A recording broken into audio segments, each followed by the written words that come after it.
Hi everyone, this is Fazana from Fazana's Law, and in today's video I'll be sharing with you all 5 best things to do if you're falling behind in school, college or at university. So if you're interested to find out, then please keep watching. Before we start, I would just like to say to subscribe to this channel if you're interested in kind of law school productivity, self-growth kind of videos, because I post every Wednesday at 3 p.m. in the UK time. So if you're interested to be notified and you want to be the one first notified about my videos, then please do subscribe to this channel and also click the bell icon if you can, to be updated with all my videos and stuff. So yeah, but it is the time of the year when everybody, or some of us at least, feel like that we can slack off and be lazy and really not study that much because it's just October and exams are like in May or June or something, or for some of us it's actually in January or February. So some of us tend to slack off. On the other hand, some other people actually what they tend to do is they face some kind of unconventional situation that makes them fall behind unnecessarily, even though they don't intend to do so. And that could be because of family reasons, personal reasons, mental health, or any kind of reasons in between. So some of us actually tend to fall behind really easily. For example, this year I have fallen behind unfortunately because my registration at the City Law School was pretty late, because I applied very late and I take responsibility for that reason and stuff. So it really makes sense that I have missed quite a lot in the beginning. So I would say probably 3-4 weeks worth of content.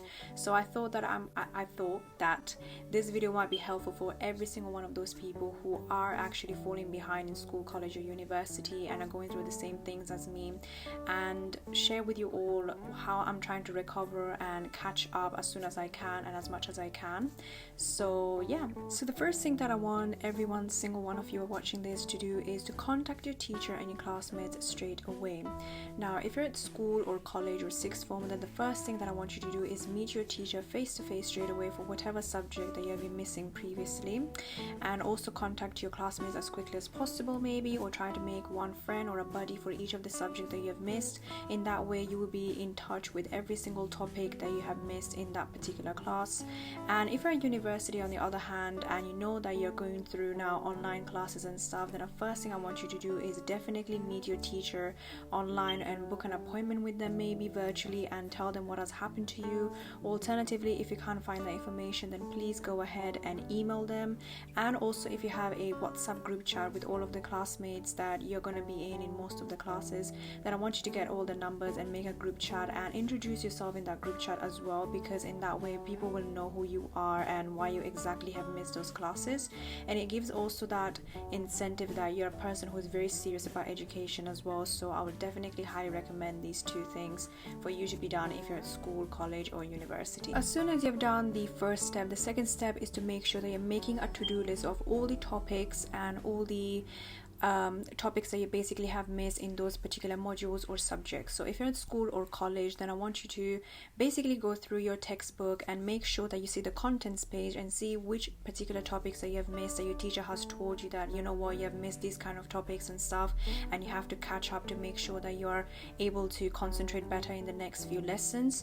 And if you're in university on the other hand, then I want you to download all the resources that have been provided by your teacher online and at your website in particular. So for example, for City University Law School we have Moodle, so I try to make sure that I am downloading all the resources, all the lectures, all the workshop notes, every additional material, whatever it is, I'm trying to download them as much as possible in my laptop and then group them up depending on what module they are. So for example, if I have a business law, for example, then I'm going to try to make sure that all the lectures are on one folder within that business law folder, and then within that business law folder then I will have lectures, workshops, additional material, and group them up like that. In that way it's easier for me to find those old information very easily.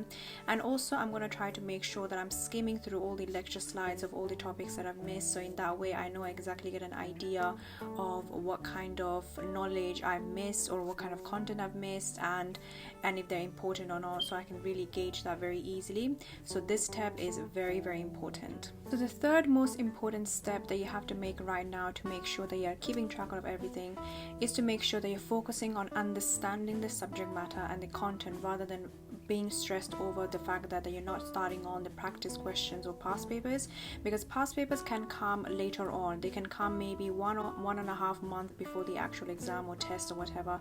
That's when you should be starting to really practicing those. However, the most important thing right now is for you to understand the content, and if you're in school and college, then I would highly recommend for you to really see and study the material. And if you don't understand something, this is the time for you to really ask your teacher's help. Whereas if you're on university, on the other hand, then I want you to listen to all the lecture recordings that you have missed and make notes on them. Now, if you're somebody who does not really like online classes like myself, and I've expressed this thought very immensely in my Instagram, but definitely if you think that you're not really gauging this and you're really understanding anything, then I would highly recommend for you to write down all your lecture notes and stuff rather than focusing on the screen, because in that way at least you're understanding better. And I'm a big advocate that if you can't understand anything, then you're never going to be able to do well in your practice questions and exams and workshop notes or whatever. So I definitely would recommend for you to really write down all the notes down in a piece of paper rather than on screen if you don't like that, like myself. And also I would recommend for you to make a table of all the topics for each of these modules. So for example, for business law, I have partnerships, companies, I have other topics that I don't really know about, and I've listed them down in a table. And every time I know that I have gone through the lecture recording, maybe I will take it off. If I've written it down in a piece of paper, then I will take it off. So in that way, it's making me track of all the topics first of all, and second of all, it's making me feel good about myself as well, that I'm not falling behind. So that gives a really good visual pleasure in a way that I'm doing my work. And as I said before, leave the past papers for the last minute, or maybe start off from maybe 1.5 months before the actual exam. Don't really focus on it now. But yeah, content is more important right now than actually doing practice questions. So number 4 comes as a very, very important step here, and is applicable to all kinds of students, so whether if you are from school, college or university, and that is to promise to yourself that you're not going to be missing any other lessons or classes or tutorials from then on or from now on, because this is so important, unless of course you have emergencies and mitigating circumstances and stuff.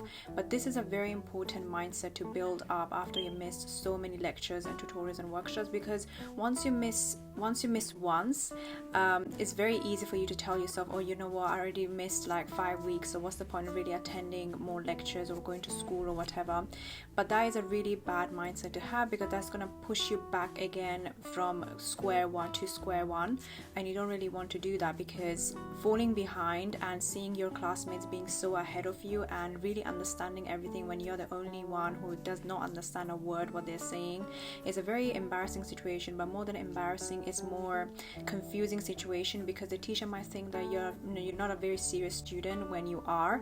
So that is very bad. And secondly, you have to be back on track with everyone, because everybody has problems. I know this is the time of the year where everybody feels very lazy and stuff, but it's very, very important for you to keep yourself up and build a spirit that you can do it, and you can pass this degree, or you can pass this subject or module or exam or whatever that might be.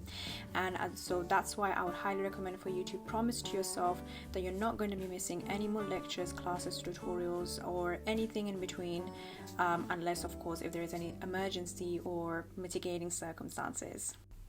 Number 5 is to make sure you're not stressing over the fact that you have missed so many lectures and classes, and instead start taking action and accept it earlier you can, because the earlier you accept this, the more you're going to be productive, because you're going to be starting on tracking yourself on all those topics and lectures that you have missed, rather than beating yourself up and procrastinating on the fact that you have actually not done so much work since the beginning of the year as you expected to. So my advice would definitely be that the earlier you start catching up, the better it will be for your own academic year and for your own reasons and mental health as well, because there's no point really stressing over the fact that whatever has already gone. So it's better to start from taking action right now. This brings me to the end to my new video on how to catch up if you're falling behind at school, college or university.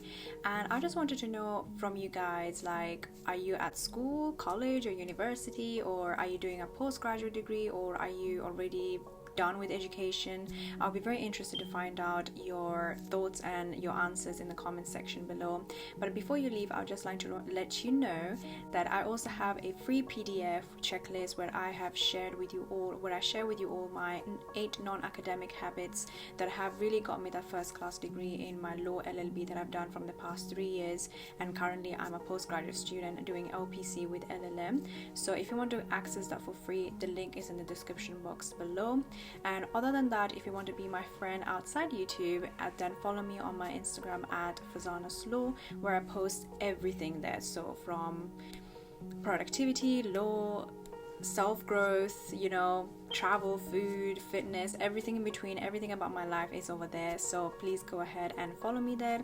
But other than that, if you're still watching me, then congratulations. It means that you're really serious about getting that first class degree this year, and I'm sure you will get it if you keep watching me. And be subscribed to my channel, because I post every single Wednesday at 3 p.m. in the UK time. So I'll see you in the comment section.